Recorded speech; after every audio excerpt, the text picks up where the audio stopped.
Bakit malaking balita ang 300 million institutional move papunta kay Ripple? Ayan mga ka-crypto, kapag pinag-usapan natin ang institutional money, hindi po ito basta headline lamang. Ito ay desisyon na dumadaan sa risk committee, legal review at saka long-term strategy.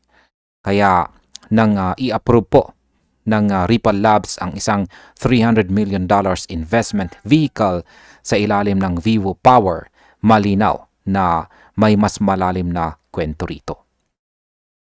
Ang pondo ay idinisenyo para bigyan ang mga institution ng access sa Ripple equity at indirectly sa XRP link growth. Hindi po ito ETF hype. Hindi po ito retail narrative. Ito ay private capital na pumapasok sa foundation ng ecosystem. At kapag ganyan po ang galaw ng pera, kadalasan may sinusundan itong mas malaking plano. Kaya yan po ang siyang ating pag-uusapan sa video na ito. Ngayon ay paano nga ba binuo ang investment vehicle kasama ang Lean Ventures? Ayan. Ang magpapatakbo po ng pondo ay ang Lean Ventures, isa pong Seoul-based asset manager na hindi po basta-basta pangalan. Sila po ang fund manager ng South Korean government at ang malalaking private investors. Ibig sabihin, institutional grade ang structure. Ang Vivo Power sa pamamagitan po ng joint venture na ito ay naglagay ng kredibilidad sa gitna ng Korean market. Ang Vivo Federation, ang digital asset arm ng Vivo Power, ang siyang maghahanap po at bibili ng Ripple Labs share.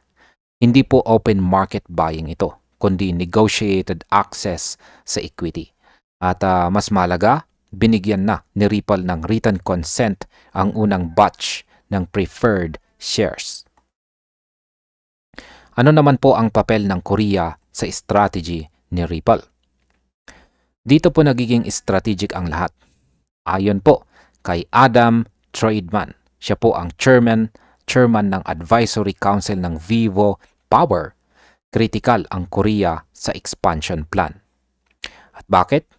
Dahil ang mga Korean investors, ayon po sa kanya, ay makakakuha ng access sa Ripple equity sa presyong mas mababa kaysa implied valuation ng XRP sa open market. Sa madaling salita, may discount sa future growth. Si Chris Kim, managing partner ng Lean Ventures, ay nagkumpirma rin ng malakas na demand. Sinabi niya na ang Korean crypto investors historically ay agresibo pagdating sa XRP-related opportunities. Kaya hindi ito experiment. Ito po ay response sa tunay na demand. Ngayon ay ano naman ang koneksyon nito sa mas malaking plano ni Ripple? Yan, hindi po hiwalay ang hakbang na ito. Parte ito ng mas malawak na expansion strategy ni Ripple. Kasama po ang multi-chain RLUSD strategy. Ang pagbibigay ng equity access sa institutions ay nagpapalakas sa balance sheet confidence. Dagdag pa rito, ang OCC banking license na nakuha ni Ripple sa US ay nagbibigay ng regulatory shift. Regulatory clarity po pala. Kapag pinagsama mo ang regulatory progress, institutional vehicle at saka global demand, makikita mo ang blueprint. Hindi lamang po si XRP ang gumagalaw, pati si Ripple bilang kumpanya ay nagpuposisyon para sa long-term dominance.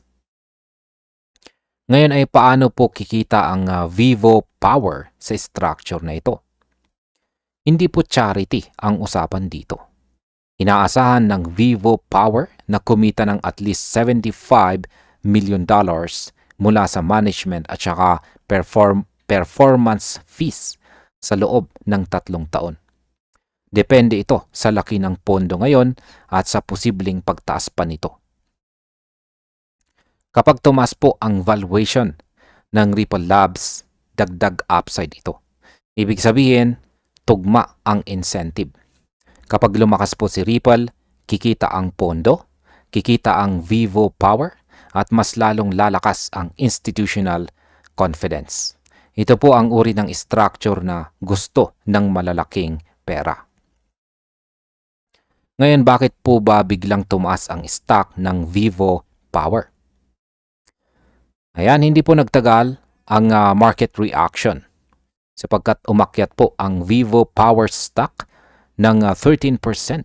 Tumama po sa presyong $2.88 ayon sa Yahoo Finance.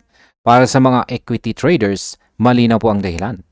Sabi ng crypto analyst na si Crypto Eri, ang Pondo ay nagbibigay ng exposure hindi lang kay Ripple, kundi sa XRP Link growth. Dagdag pa niya, ang structure ay posibleng mag-offer ng material discount kumpara sa spot market pricing. At dahil 3-year horizon ang target returns, hindi ito quick flip, kundi compounding play. Ngayon ay ano po ang market impact nito para sa atin bilang mga XRP holders? Yan, para po sa atin bilang mga traders, investors at holders, ito po ay mahalagang signal. Kapag may institution na pumipili ng equity access sa halip na short-term trading, may sinasabi ito tungkol sa confidence. Hindi po ito direktang pump ng presyo ng XRP ngayon, pero ito ay supply-side conviction. Mas kaunting takot, mas maraming long-term capital, at historically, kapag ganyan ang nangyayari sa likod ng kortina, sumusunod po ang presyo sa harap. At ayan, bilang panghuli ay ano naman ang aking masasabi tungkol dito. Sa kabuuan, ang $300 investment vehicle na ito ay hindi po simpleng balita. Isa po itong pahayag. Pahayag na si Ripple ay tinatrato na po siya bilang institutional grade infrastructure. Pahayag. Yan, ang pahayag na ang Korea ay isa sa mga susunod na battlefield ng crypto.